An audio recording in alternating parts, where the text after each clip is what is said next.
Kemudian Yesus berangkat dari situ dan tiba di tempat asalnya, sedang murid-muridnya mengikuti dia.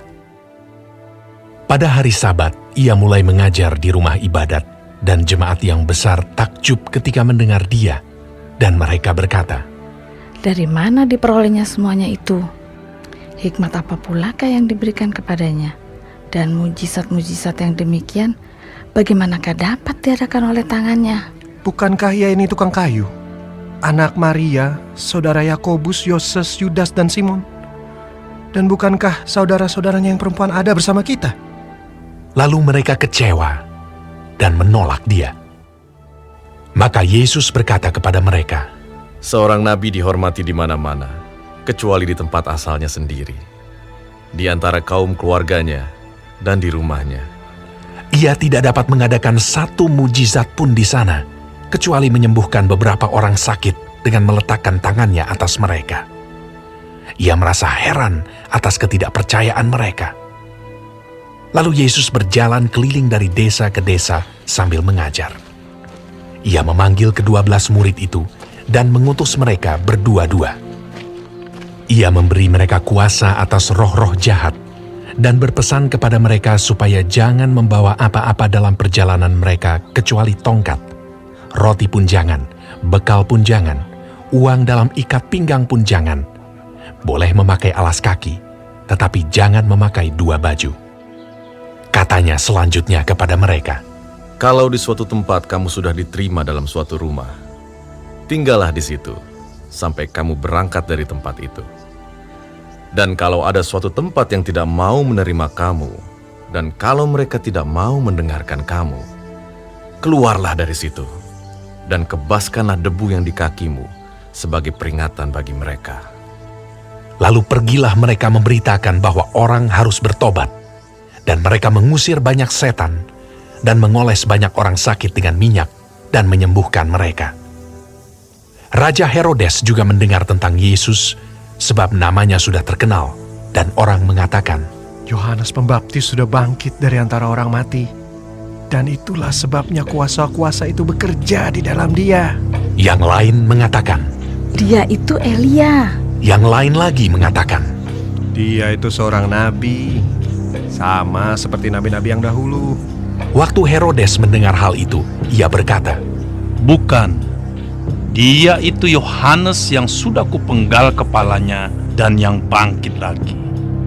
sebab memang Herodeslah yang menyuruh orang menangkap Yohanes dan membelenggunya di penjara berhubung dengan peristiwa Herodias, istri Filipus saudaranya, karena Herodes telah mengambilnya sebagai istri. Karena Yohanes pernah menegur Herodes. Tidak halal engkau mengambil istri saudaramu. Karena itu, Herodias menaruh dendam pada Yohanes dan bermaksud untuk membunuh dia, tetapi tidak dapat, sebab Herodes segan akan Yohanes, karena ia tahu bahwa Yohanes adalah orang yang benar dan suci. Jadi ia melindunginya. Tetapi apabila ia mendengarkan Yohanes, hatinya selalu terombang-ambing. Namun ia merasa senang juga mendengarkan dia. Akhirnya tiba juga kesempatan yang baik bagi Herodias. Ketika Herodes pada hari ulang tahunnya mengadakan perjamuan untuk pembesar-pembesarnya, perwira-perwiranya, dan orang-orang terkemuka di Galilea. Pada waktu itu, anak perempuan Herodias tampil lalu menari, dan ia menyukakan hati Herodes dan tamu-tamunya. Raja berkata kepada gadis itu, Minta daripadaku apa saja yang kau ingini, maka akan kuberikan kepadamu. lalu bersumpah kepadanya, Apa saja yang kau minta akan kuberikan kepadamu, sekalipun setengah dari kerajaanku. Anak itu pergi dan menanyakan ibunya. Apa yang harus kuminta? Jawabnya, Kepala Yohanes Pembaptis. maka cepat-cepat ia pergi kepada raja dan meminta. Aku mau supaya sekarang juga engkau berikan kepadaku kepala Yohanes Pembaptis di sebuah talam. Lalu sangat sedihlah hati raja, tetapi karena sumpahnya dan karena tamu-tamunya, ia tidak mau menolaknya. Raja segera menyuruh seorang pengawal dengan perintah supaya mengambil kepala Yohanes. Orang itu pergi dan memenggal kepala Yohanes di penjara. Ia membawa kepala itu di sebuah talam dan memberikannya kepada gadis itu, dan gadis itu memberikannya pula kepada ibunya. Ketika murid-murid Yohanes mendengar hal itu, mereka datang dan mengambil mayatnya, lalu membaringkannya dalam kuburan. Kemudian rasul-rasul itu kembali berkumpul dengan Yesus dan memberitahukan kepadanya semua yang mereka kerjakan dan ajarkan. Lalu ia berkata kepada mereka, Marilah ke tempat yang sunyi, supaya kita sendirian, dan beristirahatlah seketika. sebab memang begitu banyaknya orang yang datang dan yang pergi, sehingga makan pun mereka tidak sempat. Maka berangkatlah mereka untuk mengasingkan diri dengan perahu ke tempat yang sunyi. Tetapi pada waktu mereka bertolak, banyak orang melihat mereka dan mengetahui tujuan mereka. Dengan mengambil jalan darat, segeralah datang orang dari semua kota ke tempat itu, sehingga mendahului mereka. Ketika Yesus mendarat, ia melihat sejumlah besar orang banyak. Maka tergeraklah hatinya oleh belas kasihan kepada mereka, karena mereka seperti domba yang tidak mempunyai gembala. Lalu mulailah ia mengajarkan banyak hal kepada mereka. Pada waktu hari sudah mulai malam, datanglah murid-muridnya kepadanya dan berkata, Tempat ini sunyi, dan hari sudah mulai malam. Suruhlah mereka pergi, supaya mereka dapat membeli makanan di desa-desa dan di kampung-kampung di sekitar ini. Tetapi jawabnya, Kamu harus memberi mereka makan. kata mereka kepadanya, Jadi, haruskah kami membeli roti seharga 200 dinar untuk memberi mereka makan? tetapi ia berkata kepada mereka, Berapa banyak roti yang ada padamu? Cobalah periksa. sesudah memeriksanya, mereka berkata, 5 roti dan 2 ikan. lalu ia menyuruh orang-orang itu supaya semua duduk berkelompok-kelompok di atas rumput hijau. Maka duduklah mereka berkelompok-kelompok. Ada yang 100, ada yang 50 orang.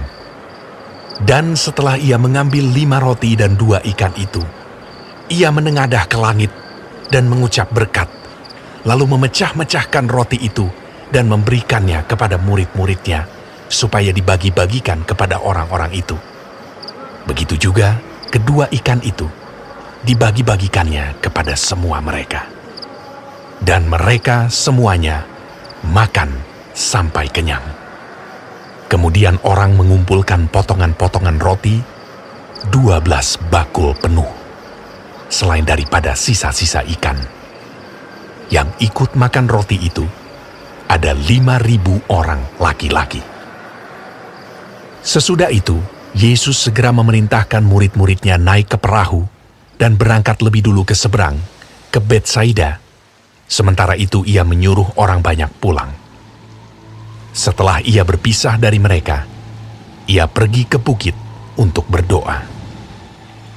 Ketika hari sudah malam, perahu itu sudah di tengah danau, sedang Yesus tinggal sendirian di darat. Ketika ia melihat betapa payahnya mereka mendayung karena angin sakal, maka kira-kira jam 3 malam ia datang kepada mereka, berjalan di atas air, dan ia hendak melewati mereka. Ketika mereka melihat dia berjalan di atas air, mereka mengira bahwa ia adalah hantu. Lalu mereka berteriak-teriak, sebab mereka semua melihat dia, dan mereka pun sangat terkejut. Tetapi segera ia berkata kepada mereka, Tenanglah, aku ini, jangan takut.